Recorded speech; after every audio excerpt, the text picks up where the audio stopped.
Hello, I'm the Thesterninator, but my friends call me Stern. Welcome to the channel. Today we're going to be drawing some Pokemon. I hope you're ready. Sounds like I know where to find you, and I do know where to find you. All my links are down below. Why not take your eyes off the screen and go and grab them? Hello and welcome to the channel. I'm the Thesterninator, but my friends call me Stern, and today we're taking another look at Five Nights at Freddy's characters as Pokemon. But before we can get started, it looks like out of the abandoned machines and refuse, a trainer has appeared and wants to battle. I'd love to talk and give you a little bit more of an intro, but it looks like she's already sending out her first Pokemon. As the battle starts, it becomes an odd situation, as you notice that her first challenge doesn't come from a Pokeball, but instead seems almost to float out from around her in what almost appears as a choreographed dance rather than a Pokemon battle. This Pokemon twirls and swirls in an excited and gentle, albeit mechanical fashion. It almost seems like a mini ballerina, the kind that you might find in a music box. And as the battle continues, the small and gentle smile of this creature never seems to fade, almost as though it were painted on, like it's wearing a porcelain mask. The small, blushing cheeks, however, are what are truly distracting. Much like how Mr. Rhyme's buttons seem to blink in conjunction with its eyes, this Pokemon's blushing cheeks seem to blink rather than the always closed and grinning eyes. It's odd, and it catches you off guard. Your Pokemon seem to notice as well and seem off-put by the whole situation. For the design, I wanted to mimic a young dancer and pull inspiration from the mini-arenas encountered in Sister Location and Help Wanted 2. I also wanted to take a look at ballet dancers like those found in the Nutcracker and Swan Lake. The small tutu-like dress of this Pokemon flows down and outward like the traditional ballerina tutus, while also mimicking a heart shape with the fringes combined with the hair, evoking the imagery of a costume worn by ballerinas in Swan Lake. And the light coloring and stance are references to the Sugar Plum Fairies of the Nutcracker. Sugar Plum Fairies are often played by children, so it seemed to almost kind of fit here. I decided to combine the legs into a single point, despite the fact that I kept trying to figure out ways to separate them. I settled on the single point design because I thought it much more captured the idea of a ballerina being both graceful and elegant, while a music box is very much the opposite. Ballerinas are harsh porcelain and fixed to one single point of contact. To bring in that hollow expression that mini-arenas naturally have, I went with this subtle element with the cheeks being the true eyes of the Pokemon. That off-putting type of face hidden by a more friendly one seemed to really hit the notes that Ballora and her whole gang have. And so, meet Twinklet, the pirouette Pokemon. The name is a reference to twinkling stars and the idea of a rising star ballerina.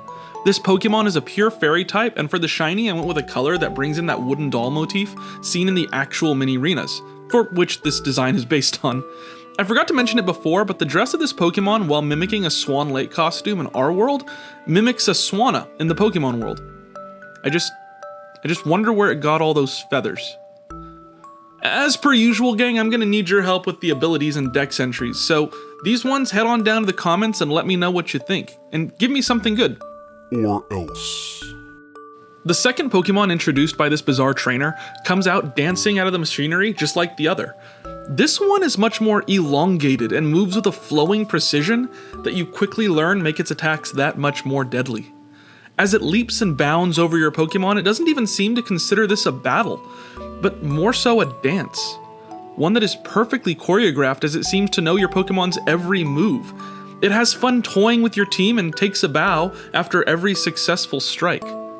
Much like its previous form, this one can be spotted, between spinning leaps of course, blinking using the circles on its cheeks rather than the now cold and unnoticed face. It seems focused on fooling you and drawing in more battles, but at the same time you are entranced by its movements. The only saving grace of this battle are the small moments where it seems to trip over itself and quickly becomes frustrated at even the slightest inconvenience to its dance tempo. And its trainer seems none too happy either, making angry and violent movements as every move that this Pokemon makes seems to miss or not land quite as it should. As they do, the trainer will begin moving and thrashing about, almost as if it were the teacher showing this Pokemon how to do the attacks, and now witnessing them try their best, but every now and then fail. It's not a fully formed Pokemon. It still has one form left to go. But so much is expected of it regardless.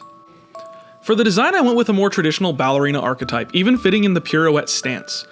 No longer is it molded after music boxes and porcelain dancers, but the pre-form and expressive ballet itself. I gave it these much more noodle-like appendages to further amplify that the idea of graceful movement is intrinsic to its design. The dress is now adapted to better represent a higher-ranking ballet dancer, as the tutu flows outward now and makes the silhouette of its twirl that much more intimidating. The design also decks out the Pokemon in gems to signify that look at me type of energy. Every ballerina wants to be the prima donna and does what they can to stand out, while also looking uniform. I also gave it this dress more metallic looking features, because in the lore, I'm thinking, and with the ferocity and competition of ballet dancers, I picture these Pokemon not just fashioning their dresses from swanna feathers anymore, but sneaking in some Skarmory feathers as well, so that they can get a leg up on their opponents and Pokemon of the same dancing motif. However, being a fairy type, they often intertwine these steel type features as detriments to their own health. But it makes them a more ferocious fighter, which is all that matters, I guess. The interaction between trainer and Pokemon, as I kind of showcased in what I read just a moment ago, is a lot based on the Black Swan. If you've ever seen the movie, it's about kind of the rigor that goes with being a ballerina and the competitive nature that goes into dance as a whole. And I wanted to capture that not just in the design, but in the story that goes with it. And so I present to you Belletel. The name is a reference to the French word belle, meaning beautiful, while also integrating some semblance of the word ballet as well as bullet to mimic the idea of these bullet-fast kicks and moves. It's still a pure fairy type, with the shiny mimicking the Mini-Rena's wooden outer appearance. I tried to find ways to integrate in their actual design, but it just kept coming off as way too creepy. And I guess that's kind of the whole intent behind the Mini-Renas. But they live on in the shiny. You can quickly see that speed is becoming the primary stat of this Pokemon, as it seems to become more well-versed in dancing, not just as an art form, but as a combat. And so with this strange trainer defeated, you ready yourself for the outcome that you, as a seasoned trainer, are so used to seeing. You expect her to pay out her winnings and leave defeated. But instead, she herself jumps into the fray, her mouth opening wide to reveal something truly terrifying. As she leaps out of the darkness, you can quickly tell that while she is a trainer, this is no human. The once pristine and porcelain mask now splits into an eerie grin that showcases just what was hiding behind that once cheerful face. Cloud-like smoke billows out of her, creating the visage of a swanna, but more so, an angel. Her legs seem to stretch out from these cloudy outcroppings into long, thin, scalpel-like protrusions, and you are filled with terror. Aside from her grim expression, she readies herself for battle. Or for a dance? Your team has been dwindled down now, and you can't seem to remember if you have one or two Pokemon left. As the room's atmosphere quickly changes, as she now spins at a rapid pace and sheds off mist that obscures the surrounding area, you begin to feel lightheaded. But the battle must continue. Luckily, you know that if you're down to one or two Pokemon, you at least know that you have one. Maybe the one that you captured in the previous area may still be enough. You have the type advantage after all. But she sways back and forth, exerting her power and prepared to show off just how skilled of a combatant she has become. No longer merely fairy type, she uses her ethereal abilities to enhance her new fighting type. She is the teacher to many a Belletel and Twinklet, and she's preparing to show you exactly why. Going into this design, I knew that I wanted it to feel human. Weirdly human, oddly human. Ballora is the most human appearing of any of the animatronics, and her soft, lulling, whispery voice always scared me almost more than her opening faceplate. I wanted to capture that eerie nature that she has, and so I used that faceplate example as a starting point. Whereas the other forms all hid their true eyes behind their masks, with just the dull glow illuminating the areas and appearing as a blushing face, this Pokemon need not hide her grotesqueness. She's trained, she's worked, she's allowed to show her true self. I looked at Darkrai and its weird expanding legs and used that as a, pardon the pun, jumping off point for how I wanted to treat the lower body. I picture her being able to spin herself around like a top and expel her fairy pheromones to change the battle area, in a way making everywhere she goes into her own personal stage. Skull and death imagery is hidden all throughout her without, I feel, overtaking the design into a dark type space. Her dress has been growing more and more to resemble a face, but now becomes this long and billowing skull, like that of an ancient beast, breathing out the soft vapor that would become her legs. A phrase in ballet is to give yourself up to the dance, and this Pokemon exemplifies that, as she's quite literally wasting away. And I know, a lot of that sounds like ghost type, but with about 6 FNAF videos out now that I've done, I really need to move away from that typing while still capturing what these monsters are. So as a dancer, I brought in that capoeira motif, capoeira being a type of dance fighting, and it really fits here, especially with how she sways back and forth while preparing for battle. And here she is, Prima Diva. Her name takes inspiration from prima donna, the premier and star ballerina in a dance, as well as diva. Through years of perfecting her craft, she has surpassed fairy type, and has acquired fighting type as well. While her color scheme imitates the standard Swan Lake ballerina, her shiny now moves away from that wooden motif as she becomes the black swan from the same play. Her speed has increased into powerful proportions, and her stature towers over most trainers, appearing almost like a whirling mushroom cloud topped with a massive, ghostly skull.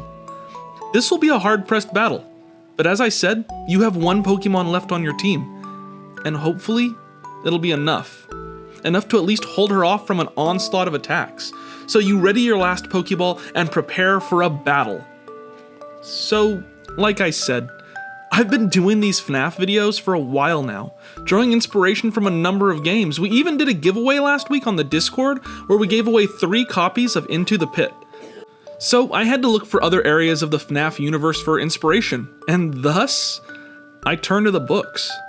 Specifically, Fazbear Frights number 2 with Fetch. There were a lot of places I could go with this design, and I played around with some of the more traditional dog shapes before deciding that I wanted to go a different direction. I took the idea that Fetch is a robot designed to look like a dog. Shocker, I know. But decided on a more plush-like concept. I thought about a metal endoskeleton covered in almost like a burlap sack type of style. It would allow for that huggable exterior while also letting me showcase some of the more menacing metal aspects. I thought that if I could fuse together Stuffle and Maschiff and throw in some bear trap aesthetics, that it would really give me a good direction to go. It may not look one-to-one like Fetch, but I think it captures a lot of the concepts, and it's heavily inspired by the character. Definitely one that I'd want on my team. Whenever I do these designs, I have to remind myself that the whole process isn't about just drawing the character in a Pokemon style. It's about creating a Pokemon that is inspired by the character, and I think this one really captures the energy of that. It may not, as I've already said, look like Fetch. That's never the intention with these designs. I may draw a Pokemon that doesn't necessarily look exactly like Freddy Fazbear, but it captures the idea. That's the whole process of this experiment, if I can call it that.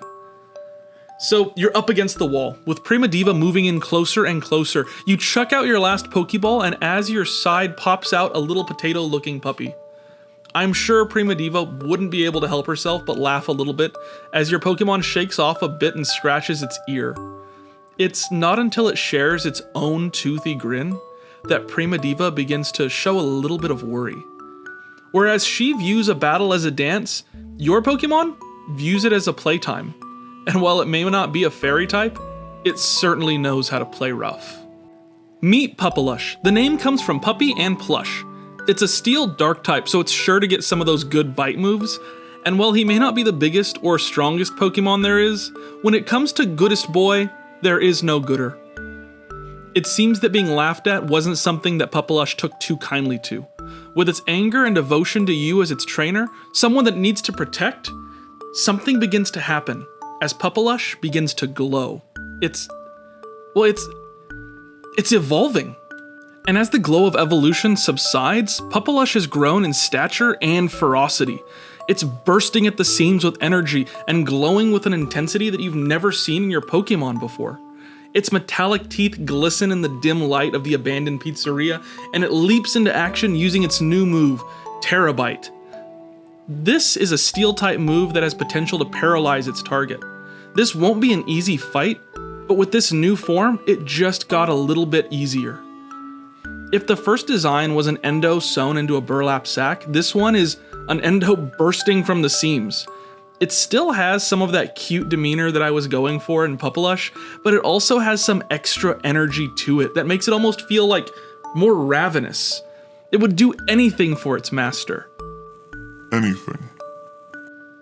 And I wanted to capture some of that playful energy in action, so I put it in a pose that exemplifies that dynamic energy. I also went with some decisions like the green tongue because it adds just an extra air of mystery and eeriness to the design. It also allows me to incorporate that green circuitry that we see in Fetch without making the design look too worn down and torn apart, because I felt that that would be going into that ghostly territory that I've been trying so hard to avoid in this video. If you want more ghosts and ghost-type Pokemon, then just check out any of the other previous FNAF videos because there's a lot of them. I kind of did this episode as an experiment to see if I could move away from that type of design. And I am pleased to introduce to you Snareover. Oh my gosh, look at him. I know I'm not supposed to have a favorite child, but I would love to have this guy on my team. The name is a play on snare, which is a type of trap, much like the bear trap that its mouth is based on, and Rover, a common dog name. It's a steel dark type and packs enough power in its attack to defend its favorite trainer from a lot. It's loyal to a fault, and its shiny just has so much power to it, swapping out the green glow for a more natural pinkish hue, and bringing in some withering colors as well. So, who do you think is winning this match? Is it the Ballora-inspired Prima Diva or the Fetch-inspired Snareover? And who are you adding to your team? We've slowly been building a roster full of Pokemon over on the Discord and the Resources channel, where you can check out all the designs made for the various series so far. That link can be found in the description below, as well as links to my other socials, supports, and merch shop. And videos will often come out early for YouTube members, so check that out as well. I try to drop them as soon as they're done. I'll be honest, often it's right before they go out, but sometimes they're a couple hours or even days ahead of schedule. I'm trying to be better about that. But until next time, it sounds like you know where to find me, and I'll catch you in the next video. Alright, bye. I remember when I was just a boy growing up in Viridian City. My father would spend night after night at the local game corner long past their closing. He did it all in an effort to give me something I'd always dreamt of. A Pokemon of my very own.